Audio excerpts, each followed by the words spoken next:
Hello बच्चों, आज का जो हमारा अध्ययन का जो विषय है वो है वैदिक सभ्यता।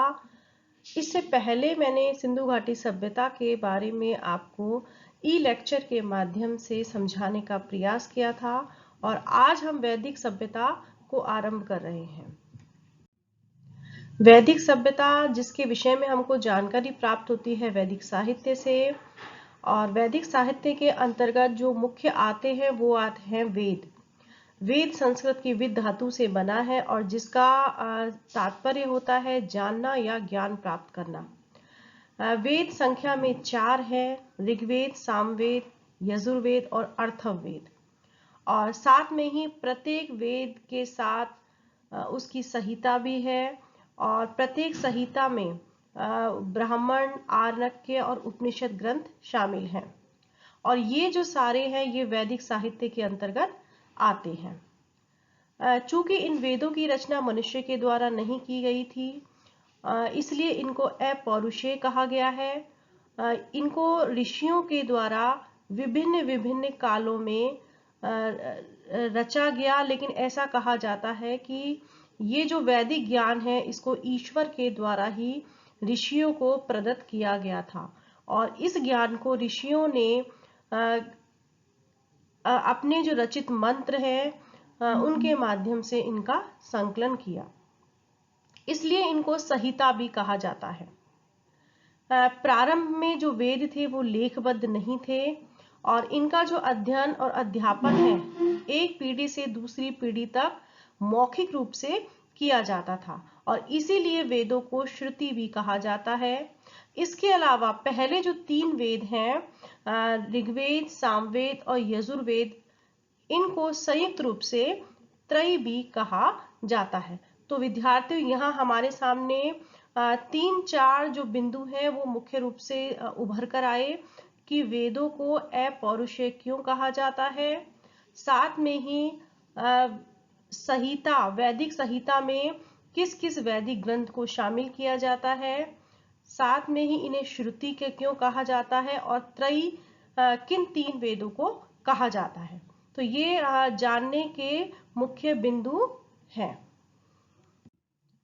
अब हम बात करते हैं वैदिक कालीन सभ्यता की। तो वैदिक कालीन जो सभ्यता है उसको हम 2 भागों में विभक्त करते हैं: ऋग्वैदिक कालीन सभ्यता और उत्तर वैदिक कालीन सभ्यता। ऋग्वैदिक कालीन जो सभ्यता है उसका जो टाइम पीरियड माना जाता है वो माना जाता है 1500 ईसा पूर्व से 1000 ईसा पूर्व तक, और उत्तर वैदिक कालीन जो सभ्यता है उसका जो काल माना जाता है वो माना जाता है 1000 ईसा पूर्व से 600 ईसा पूर्व तक। तो सबसे पहले हम बात कर लेते हैं ऋग्वैदिक कालीन सभ्यता की। और ऋग्वैदिक कालीन जो सभ्यता है उसको जानने का हमारे पास जो मुख्य स्रोत है वो है ऋग्वेद है और इसीलिए इसको ऋग्वैदिक कालीन सभ्यता कहा जाता है। ये जो ऋग्वेद है इसमें मूल रूप से 1017 सूक्त हैं, लेकिन साथ में ही अगर हम इसमें 11 बालखिल्य सूक्तों को भी शामिल करें तो इनकी जो सूक्तों की संख्या है जो ऋग्वेद में वर्णित है उनकी है 1028 हो जाती है। ये ऋग्वेद में 10 मंडल भी में पूरा ऋग्वेद बटा हुआ है और इसमें जो पहला और जो 10वां मंडल है वो बाद के प्रक्षिप्त अंश है और जो 10वां मंडल है उसमें हमें पुरुष सूक्त के विषय में जानकारी प्राप्त होती है। प्रत्येक जो सूक्त है उसमें एक देवता का और एक ऋषि के नाम का हमें उल्लेख मिलता है। देवता वो होता था जिसके प्रशंसा में उस सूक्त को लिखा जाता था और ऋषि वो होता था जो कि उस सूक्त का रचयिता होता था। ऋग्वेद के जो सूक्त है उसके जो ऋषि हैं उनमें 6 ऋषि मुख्य हैं, जैसे कि गुत्समद, भारद्वाज, अत्रि, विश्वामित्र, वामदेव और वशिष्ठ। साथ में ही हमें ऐसी बहुत सारी स्त्री ऋषियों का भी उल्लेख मिलता है जिन्होंने मंत्रों की रचना की, जैसे कि लोपामुद्रा, घोषा, सची, पौलोमी और काक्षावृति। अब हम बात करते हैं कि जब आर्य भारत में आए तो उनका किस तरह से भौगोलिक विस्तार हुआ या ऋग्वैदिक कालीन के काल में ऋग्वैदिक आर्यों का जो भौगोलिक जो विस्तार है वो कहाँ कहाँ था। तो ऋग्वैदिक काल में आर्यों का जो भौगोलिक केंद्र सप्त सैंधव क्षेत्र था। इसको सप्त सैंधव प्रदेश इसलिए कहते हैं क्योंकि इस क्षेत्र में 7 नदियों के द्वारा यह सिंचित प्रदेश है। और ये जो 7 नदियां हैं वो हैं सिंधु, सरस्वती, सतुंद्री जिसको कि सतलज भी कहा जाता है, विपासा जिसको कि व्यास भी कहते हैं, परुष्णी जो कि रावी है, अश्किन जो कि चिनाब है, अश्कनी जो कि चिनाब है, और वितस्ता झेलम। इन 7 नदियों के द्वारा जो सिंचित प्रदेश था उसको सप्त सैंधव प्रदेश कहा गया है। और ऋग्वेद में हमें इन 7 ही नदियों का उल्लेख मिलता है। ऋग्वेद में ये जो 7 नदियां हैं इनके अलावा अफगानिस्तान की कुछ नदियों का भी उल्लेख मिलता है, जिसमें कुभा, सुवास्तु, क्रुमु और गोमती मुख्य है। तो इससे यह पता चलता है कि सप्त सैंधव प्रदेश के साथ साथ आर्यों का जो भौगोलिक विस्तार है वो अफगानिस्तान तक हो चुका था। इसके अलावा ऋग्वेद में हमें यमुना का 2-3 बार उल्लेख मिलता है। साथ में ही हमें ऋग्वैदिक, इससे ये पता चलता है कि ऋग्वैदिक जो आर्य थे वो गंगा यमुना के दोआब तक आगे बढ़ चुके थे, लेकिन वहां पर पूरी तरह से नहीं बसे थे। इसके अलावा हिमालय का भी उल्लेख हमको ऋग्वेद में मिलता है, और साथ में ही हमें ऋग्वेद में सरस्वती नदी का भी उल्लेख मिलता है। अब हम ऋग्वैदिक कालीन आर्यों के राजनीतिक जीवन पर बात करते हैं कि किस तरह से ऋग्वैदिक कालीन जो आर्य थे उनके जो राज्य का जो प्रथम जो इकाई थी वो जन थे, और एक ही जन में एक ही वंश या परिवार के व्यक्ति शामिल होते थे, और ये जो जन है ये ही राज्य की इकाई थी। ऋग्वेद के अनेक सूक्तों में हमें पंचजन या 5 जनों का हमको उल्लेख मिलता है जो कि प्रमुख थे। ये 5 जन थे पुरु, यदु, तुर्वस, अनु और द्रहु। इसके अतिरिक्त और जो जन थे वो थे भरत, कृवि आदि। हमें ऋग्वेद से दास राग युद्ध का भी उल्लेख मिलता है। तो हम इस युद्ध के बारे में चर्चा कर लेते हैं कि दास राज्य जो अर्थात 10 राजाओं के साथ हुआ युद्ध। भरत वंश का जो राजा था सुदास, उसका इन 10 जन के साथ संघर्ष हुआ, और इसका जो कारण था कि भरत वंश के राजा सुदास ने विश्वामित्र के स्थान पर वशिष्ठ को पुरोहित पद पर बैठा दिया था। इससे क्रोधित होकर विश्वामित्र ने 10 जनों का एक संघ बनाया और उसने सुदास के ऊपर आक्रमण कर दिया। लेकिन ऐसा कहा जाता है कि जो सुदास था वो बहुत ही वीर था और महत्वाकांक्षी राजा था, और उसने इन 10 जनों को रावी या परुष्णी नदी के तट पर परास्त करके और कर दिया। इस तरह से जो सुदास है उसकी बहुत ज्यादा प्रतिष्ठा बढ़ गई थी। अब बात करते हैं कि राजा की स्थिति ऋग्वैदिक कालीन समाज में किस प्रकार की थी। तो राजा की जो स्थिति है उसके लिए राजा के लिए या जन के अधिपति को राजा या राजन कहा जाता था। और ये जो राजा शब्द है इसके प्रयोग से ऐसा प्रतीत होता है कि ऋग्वैदिक काल में राजतंत्र शासन प्रणाली प्रचलित थी। लेकिन ऋग्वैदिक कालीन जो राजतंत्र था वो बहुत ही सतही और सीमित प्रकार का हमको जान पड़ता है, क्योंकि उसका जो आधार है या उसका जो स्वरूप है वो एक तरह से हमको जनतंत्रात्मक उसका स्वरूप हमको ज्यादा प्रतीत होता है। इसका जो कारण है कि राजा का पद आरंभ में राजा निर्वाचित होता था, और लेकिन बाद में हम देखते हैं कि ऋग्वेद की जो दान स्तुतियां हैं उनमें राजाओं की वंशावली देखने को मिलती है। तो इससे ये पता चलता है कि धीरे धीरे राजा का जो पद है वो आनुवंशिक होता चला गया।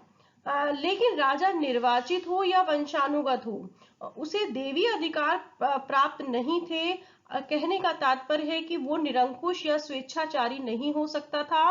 उसको अपनी प्रजाजनित जो उसके कर्तव्य थे उनका उसे पालन करना पड़ता था। तो इसलिए हम कहते हैं कि यद्यपि जो प्रशासन का जो स्वरूप है वो राजतंत्रात्मक था, लेकिन उसमें हमें जनतंत्रात्मक शासन प्रणाली की झलक देखने को मिलती है। इसका कारण था कि एक ओर तो राजा का निर्वाचन होता था और दूसरा, अगर राजा प्रजा के प्रति जो कर्तव्य होते थे उनका ठीक तरह से निर्वहन नहीं करता था, तो प्रजा को यह अधिकार था कि वो राजा को निर्वासित कर दे।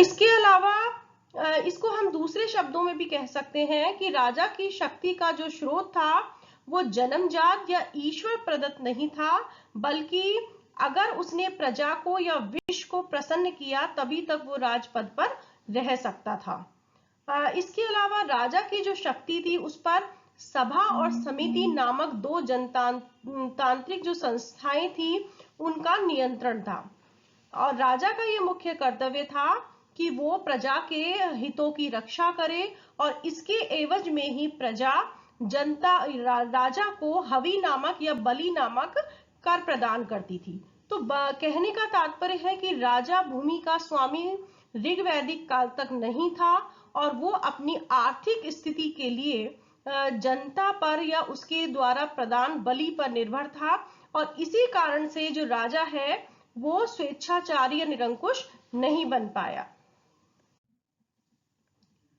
राजा की सहायता के लिए कुछ पदाधिकारी होते थे, और उनमें 3 मुख्य पदाधिकारी थे। पहला पुरोहित, दूसरा सेनानी और तीसरा ग्रामणी। जो पुरोहित का जो पद था वो सबसे महत्वपूर्ण था, और इसको प्रतिष्ठित पद भी माना जाता था, क्योंकि ऋग्वैदिक काल में हम देखते हैं कि जो वशिष्ठ है और विश्वामित्र थे वो पुरोहित पद पर आसीन हुए थे। पुरोहित राजा के लिए एक मार्गदर्शक के तौर पर काम करता था, मार्गदर्शन करता था राजा का, चाहे शांति हो चाहे से युद्ध काल हो, क्योंकि शांति काल में पुरोहित जनता के कल्याण के लिए जहां धार्मिक अनुष्ठान करता था, वहीं पर जब युद्ध का समय होता था तो वो रण क्षेत्र में भी पुरोहित स्वयं उपस्थित रहता था। तो इस तरह से वो राजा का मनोबल बढ़ाने के लिए पुरोहित राजा के साथ ही सदैव रहता था। तो पुरोहित का जो पद था वो बहुत ही महत्वपूर्ण था। पुरोहित के बाद जो दूसरा प्रमुख जो अधिकारी होता था वो सेनानी होता था, और सेना का जो नियंत्रण है वो इस सेनानी के पास ही होता था। तीसरा मुख्य अधिकारी ग्रामणी होता था, जो कि ग्राम प्रशासन का प्रमुख होता था। इसके अलावा पूरव, जिसको कि दुर्गपति भी कहते हैं, इस्पस जो कि गुप्तचर होता था, और दूत नामक अन्य जो कर्मचारी थे या अधिकारी थे उनका उल्लेख भी हमको ऋग्वेद से प्राप्त होता है। अब हम बात करते हैं कि राजा के ऊपर सभा और समिति नामक जनतंत्रात्मक या जनतांत्रिक जो संस्थाएं थी उनका कठोर नियंत्रण था। तो ये सभा और समिति क्या थी, इस पर हम बात करते हैं। सभा, सबसे पहले बात करते हैं समिति पर। समिति एक जनप्रतिनिधि सभा थी, और इसमें विश्व या जन के सारे लोग शामिल होते थे, और ये समस्त जो राजनीतिक और जो सामाजिक प्रश्न थे इन पर विचार विमर्श करती थी। समिति की जो बैठक होती थी इसमें राजा भी भाग लेता था, और समिति के द्वारा लिए गए निर्णयों का विशेष महत्व होता था। सभा थी वो समिति की तुलना में यद्यपि एक छोटी संस्था थी, जिसमें जो ज्येष्ठ या जो वयोवृद्ध व्यक्ति होते थे वो भाग लेते थे। इस सभा का जो मुख्य काम था वो था राजा को परामर्श देना और न्याय के वितरण में राजा की सहायता करना। तो सभा और जो समिति थी ये दो जनप्रतिनिधि सभाएं थी। अब बात करते हैं न्याय व्यवस्था के संदर्भ में कि यद्यपि हमको तत्कालीन न्याय व्यवस्था के विषय में ऋग्वेद के में स्पष्ट रूप से जानकारी प्राप्त नहीं होती है, लेकिन ऐसा प्रतीत होता है कि राजा पुरोहित और सभासदों की सहायता से न्याय का कार्य करता था। अगर अपराधों की बात की जाए कि किस प्रकार के अपराध इस काल में पाए जाते थे, तो पशुधन की चोरी से संबंधित जो अपराध थे वो सामान्य थे। इसके अलावा आर्थिक क्षेत्र में के जो लेन देन में धोखाधड़ी करना या फिर बेईमानी करना ही मुख्य अपराध थे। यद्यपि इस काल में मृत्यु दंड की प्रथा प्रचलित नहीं थी और अधिकांश जो अपराध थे उसमें शारीरिक या आर्थिक दंड ही दिया जाता था। अब हम बात करते हैं कि ये जो ऋग्वैदिक कालीन जो राजनीतिक जीवन है, इसमें या राजा की स्थिति में उत्तर वैदिक काल में किस तरह से परिवर्तन हमको देखने को मिलता है। तो ऋग्वैदिक कालीन समाज में यद्यपि जो शासन का जो स्वरूप था राजतंत्रात्मक था, लेकिन वो देखने में हमको जनतंत्रात्मक सा प्रतीत होता है। इसका कारण था कि राजा का निर्वाचन होता था और राजा जनता की को प्रसन्न करने में लगा रहता था। अगर वो ऐसा नहीं कर पाता था तो जनता को यह अधिकार था कि वो उसको निर्वासित कर दे।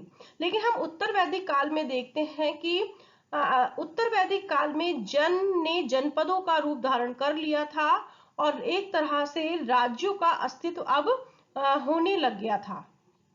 दूसरे शब्दों में हम इसको इस तरह से भी कहते हैं कि राजा अब जन के साथ साथ एक निश्चित प्रदेश का भी अधिपति हो गया और हमें कुछ राज्यों का भी उल्लेख मिलता है, जैसे कि कुरु, पांचाल, गंधार, केकई, मद्र, मत्स्य, काशी, कौशल, कलिंग, अवंती, विदेह, मगध, अस्मक, मूलक। कहने का मतलब है कि यह वो समय था जब जनपदों का अस्तित्व राजनीतिक क्षेत्र में हमें देखने को मिलता है और राज्यों का निर्माण होना शुरू हो गया था और जो आर्य थे वो एक निश्चित भू भाग में या निश्चित भू क्षेत्र में बसने लग गए थे। उत्तर वैदिक कालीन जो साहित्य है उसमें हमें स्पष्ट रूप से राजतंत्रात्मक शासन प्रणाली होने का आभास हमें प्राप्त होता है, क्योंकि ये वो काल था जब राजा की जो इच्छाएं हैं या उसकी महत्वाकांक्षाएं हैं वो काफी बढ़ गई थी और जो छोटे छोटे जो जनपद थे उनको बड़े बड़े जनपदों ने अपने अधीन करना आरंभ कर दिया था और राजा ने अपनी महत्वाकांक्षाओं का एक विराट रूप उसकी महत्वाकांक्षाओं ने ले लिया था और उसने एक राट तक उपाधि धारण करना आरंभ कर दिया था। राजा की शक्ति और प्रभाव मंडल में इस काल में हम वृद्धि देखने को मिलती है।